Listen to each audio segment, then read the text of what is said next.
The World Cup is held once in 4 years, and that is what makes football fans so excited about this particular event. There's been quite a lot of things to remember throughout the World Cup history, and these things are what today's video is going to be about.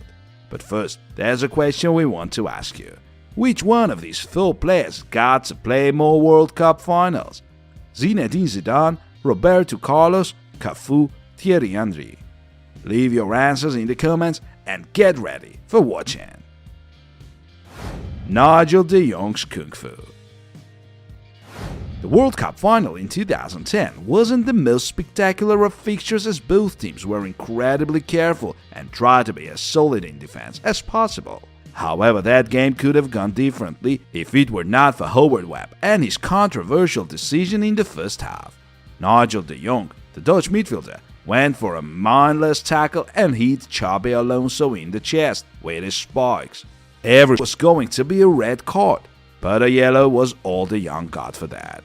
Even Nigel himself was surprised with Howard Webb's decision, as he said after the game, "I was afraid I would get a harsher punishment than a yellow. It looked awful though, to be honest. I didn't see the opponent. My eyes were set on the ball, and it just happened that I hit Alonso in the chest. It's strange that I only got a yellow. I was lucky." But anyway, Spain didn't need any advantage in numbers to complete their triumph that evening.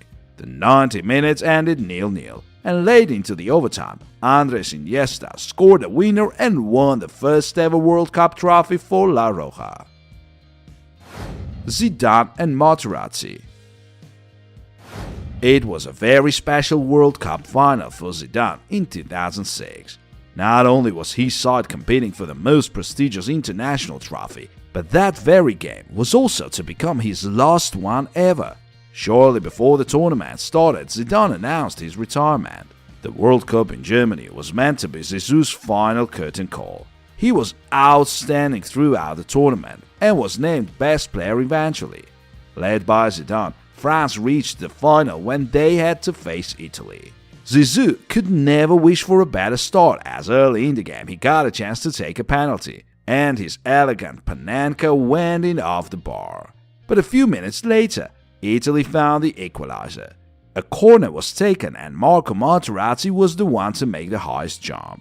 No goals were scored after that, so after 90 minutes the game went into overtime. And now for some more symbolism. The two to decide the fate of the game in the overtime were the two scorers. It all came like a bolt from the blue. Zidane was walking by Materazzi, but turned and headbutted him in the chest. The ref needed some time to figure out what happened, but in the end, Zizou was sent off. The most believed version of that episode was Materazzi pulling Zidane's shirt, which made the Frenchman tell Marco, "Wait until the game is over and I'll give you my shirt." Materazzi didn't seem to like the joke, so his response was, "I'd rather have your sister." That was what made Zidane lose his temper and leave his team without their leader.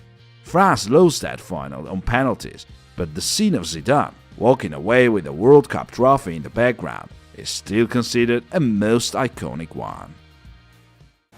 The Brazil fan after the Germany disaster. Some of you may remember this elderly Pentacampeones fan with a World Cup trophy in his hands. This man's name was Fernandes Clovis Acosta. He was born in 1954 and got to support his team with joy and passion in 6 different World Cups.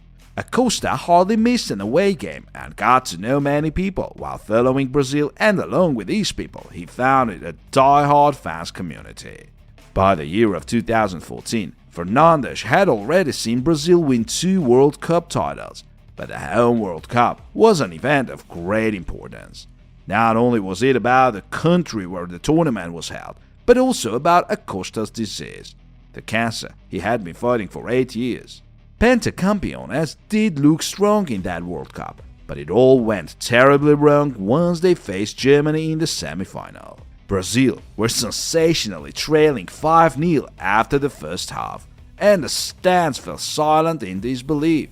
The match ended 7-1, which broke Acosta's heart to pieces. He was standing in tears, embracing the cup.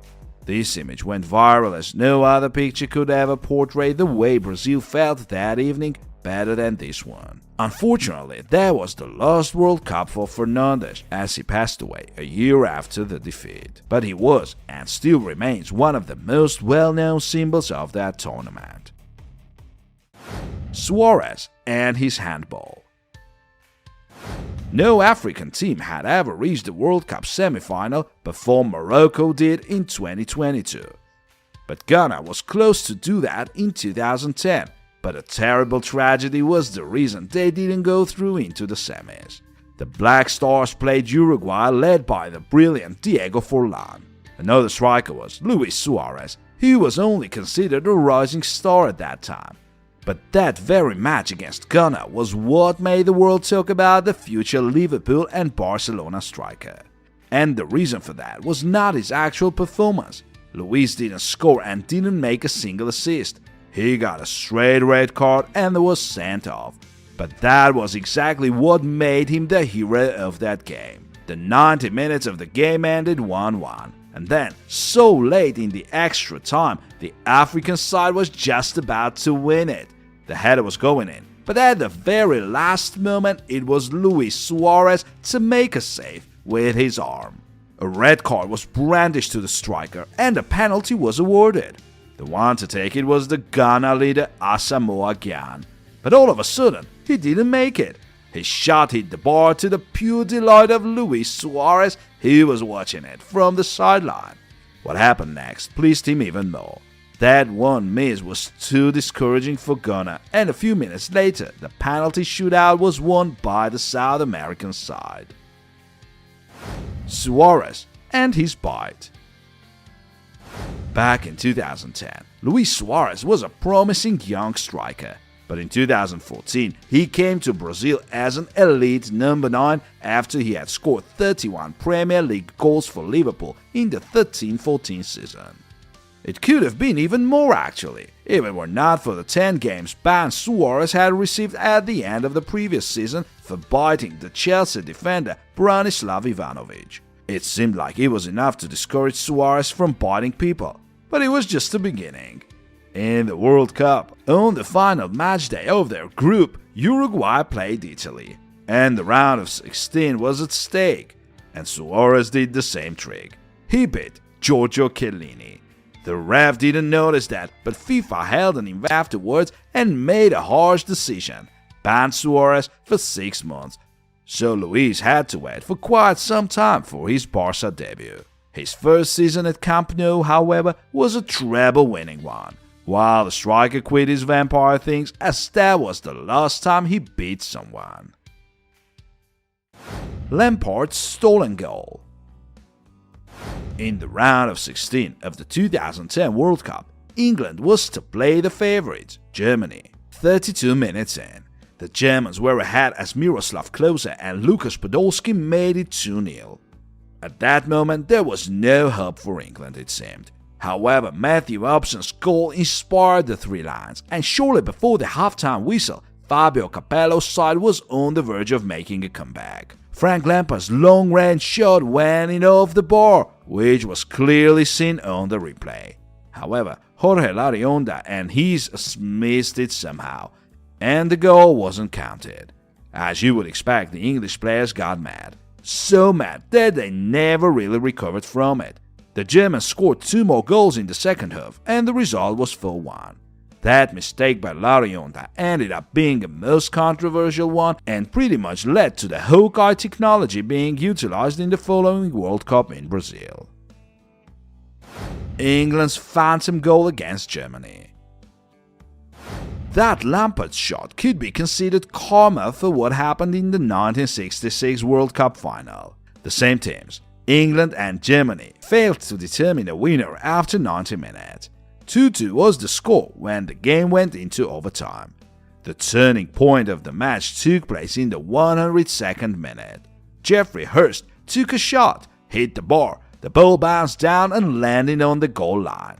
It was an extremely tough decision for the referee Gottfried Dienst from Switzerland, who had to talk it over with the linesman Tawfik Bahramov from the USSR. The goal was counted, and England were ahead. After that, Hurst scored again, thus completing his hat-trick and winning the first and only World Cup for England. The Hand of God. The World Cup quarterfinal against England in 1986 was the most renowned game Diego Maradona ever played. The first half ended 0-0 as neither of the teams managed to find the net. But shortly after the first half started, the Argentina leader made the difference. In the 51st minute, he made a jump and the ball hit his hand and went in. Ali bin Nasser, the referee, didn't see the handball, so despite all the complaints from the English players, the goal stood. What happened 4 minutes later was football in its finest from Diego Armando Maradona, who dribbled past all the opponents by himself, then passed the keeper and then scored. There was a consolation goal scored by Gary Lineker, but ultimately Argentina won the game and later the World Cup. Maradona gave an interview after that game and stated that it was the hand of God that helped him score that very goal. Baggio's penalty. The Ballon d'Or 1993 winner had a chance to win the biggest international tournament in addition to his individual award. In 1994, the United States were hosting a World Cup, and Italy reached the final as Roberto Baggio scored 5 goals throughout the tournament. They played Brazil, and no winner was determined in 120 minutes, so it all went to a penalty shootout. Baggio was the one to take the 5th shot for Italy. Italy had already missed 2 penalties, so Roberto had no choice but to score. He took a very long run up and then failed to keep his claim and sent the ball way over the bar. As a result, Brazil won their 4th World Cup, while Italy were left with nothing but the bitterness of defeat. However, Brazil had 1 more shot left, so we can only guess what could have happened if he had scored. Beckham vs Simeone. Ex-Real Madrid and Manchester United midfielder fell for one of Simeone's tricks back in the days. These two met in 1998 as England played Argentina in the round of 16. The Three Lions were ahead 2-1, but Javier Zanetti made it all square early in the second half. A moment later, it all became even worse for England. Beckham was about to get the ball when Simeone made a harsh tackle and pushed the Englishman from behind. The ref blew his whistle, but that wasn't the end of it. David lost his temper and kicked Simeone. That didn't go unnoticed, and David Beckham was sent off for unsporting conduct. Surprisingly though, England held on until the penalty shootout, but ultimately it was Argentina to win it and go through, while David Beckham became a scapegoat for quite some time. Van Persie, the Flying Dutchman. The first matchday of group stage in 2014 was a great opportunity for the Netherlands to take revenge against Spain for the 2010 final they lost. But that wasn't an easy task as La Furia Roja had won 3 consecutive tournaments and looked unbeatable with Del Bosque in charge. It all started well for Spain, as early in the game Diego Costa earned a penalty, which was taken and scored by Xabi Alonso. It looked unlikely Spain would waste the advantage, let alone let the Netherlands win. However, there was a bad omen late in the first half, as Van Persie saw the ball coming from behind, timed his jump perfectly and scored a breathtaking header, which went in over Casillas. That goal became one of the biggest highlights of that World Cup and also started the Netherlands' comeback. And it was a comeback and a half as La Roja got destroyed as the Netherlands scored 4 more goals. A brace for Van Persie and Robben and 1 goal for De Vrij. The final score was 5-1. Ronaldinho's goal against England. In 2002, the legendary Brazilian was still a PSG player, but he also was a first-choice attacker for the national team. And the quarter-final game against England was surely the one to remember forever. After Michael Owen found the opener in the 23rd minute, Ronaldinho made it 1-1 shortly before the halftime break. And then, a most memorable thing happened. 50 minutes in, Ronaldinho took a free kick from a very long distance. Nobody expected him to shoot, but that was what he did. And the ball went in over David Seaman's head. But only 7 minutes later, the Brazilian got a red card for the harsh tackle he made, so he had to watch the game from the dressing room. Luckily for Brazil, they managed to secure the win and advance into the semis despite being outnumbered. Refereeing in the South Korea-Italy match. The South Korean national team managed to impress the whole world with their home World Cup performance, with Goose Hiddink in charge. After they had beaten the USA, Portugal and Poland in the group stage, they faced Italy in the round of 16. Squadra Azzurra were in control of the game as they were ahead until the very last moment, when South Korea equalized and forced overtime. And the one to play a most important role in the overtime was the Ecuadorian referee Byron Moreno. First, he brandished a yellow for Totti for what he considered a dive in the box, even though the replay didn't show any actual intention to dive. There was contact, and the speed was really high, but the referee didn't care. After that, Italy managed to score a goal which was supposed to be a golden one. Christian Vieri passed it to Damiano Tommasi, who sent the ball past the keeper. That goal, however, got cancelled due to offside, which was in truth not existent. In the end, Ahn Jun-hwang scored a winner for South Korea late in the game. As you would expect, the ref had to face a lot of criticism afterwards, and not only from the Italian media. The obstruction he had to endure was so severe that to this day that match remains a prime example of poor refereeing in the World Cup. Rijkaard spitting at Fuller. The future Barca head coach was marking the German striker in a very physical manner from the moment the game started. Rudi Völler was the main goal-scoring threat, and Rijkaard kept pushing and kicking him.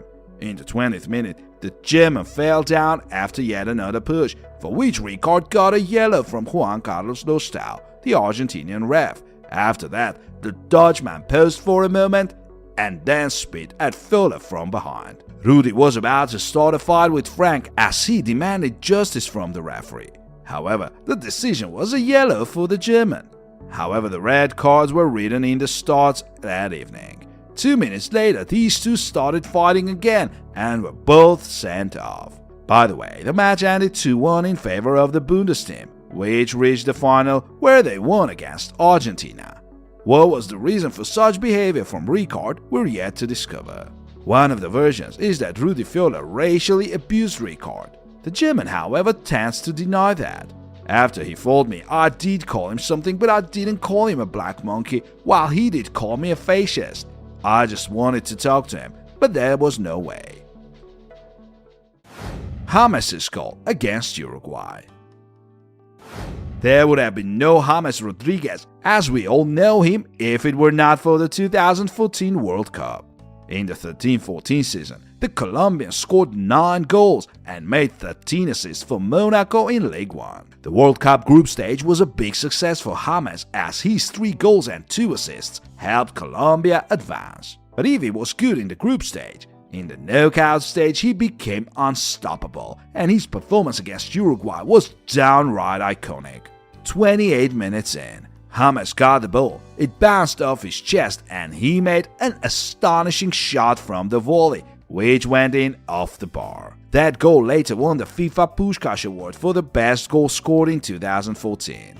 James scored once more that evening, thus leading his team straight into the quarterfinal. In the quarterfinal game, James scored his 6th goal of the tournament, but that time it was not enough, so Colombia got eliminated despite James winning the Golden Boot. No wonder his performance got noticed by Real Madrid, that paid 75 million euros in order to sign him. Joe Cole's goal against Sweden.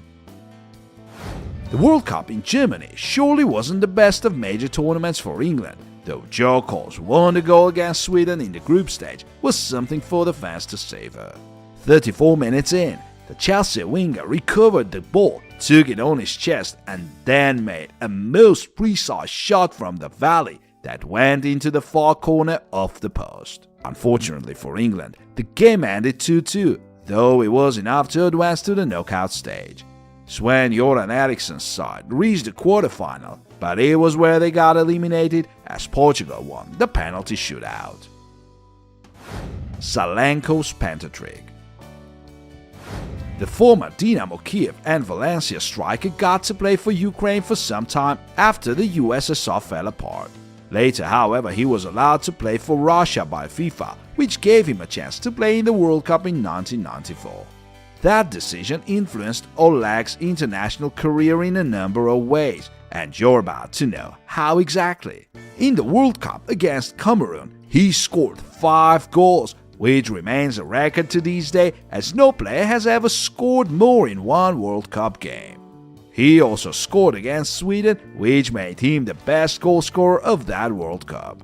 Unfortunately for Salenko, Russia failed to go through, and the striker never played for his national team again as the new head coach, Oleg Romancev, didn't need him in the squad. Graham Poll giving 3 yellow cards to one player. An incredible story took place in the World Cup game in 2006. Josip Šimunić, the Croatian, got 2 yellow cards and kept playing. And out of all teams, it happened against Australia, the country where he was born. The referee Graham Poll was considered among the finest and got himself a name of a respected Premier League referee. Josip Šimunić got his first yellow in the 61st minute for blocking an Australian striker in front of the box. Later in the game, he made 2 falls in a row. That could have been a promising attack for Australia, so Josip was shown a second yellow card.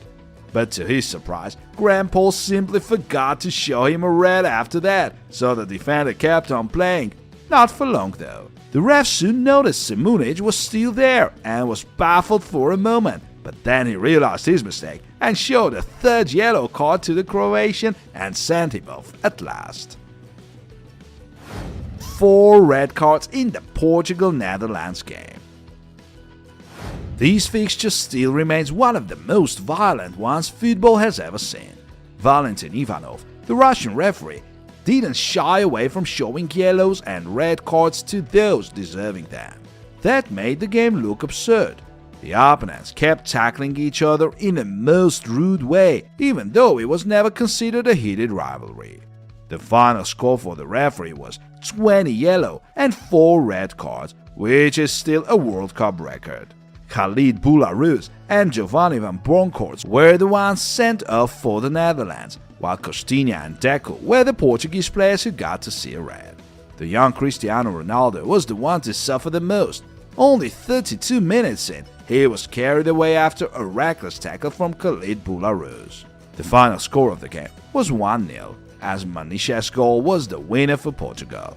As for Valentin Ivanov, that was his last ever international game due to the decision by FIFA. The World Cup has always been a most special event, as well as a source of incredible emotions. The one in Qatar is no exception, as there were things we're surely going to miss. Dear friends, which moment is your number one? Let us know in the comments, please. We would love you to share your thoughts with us. See you soon.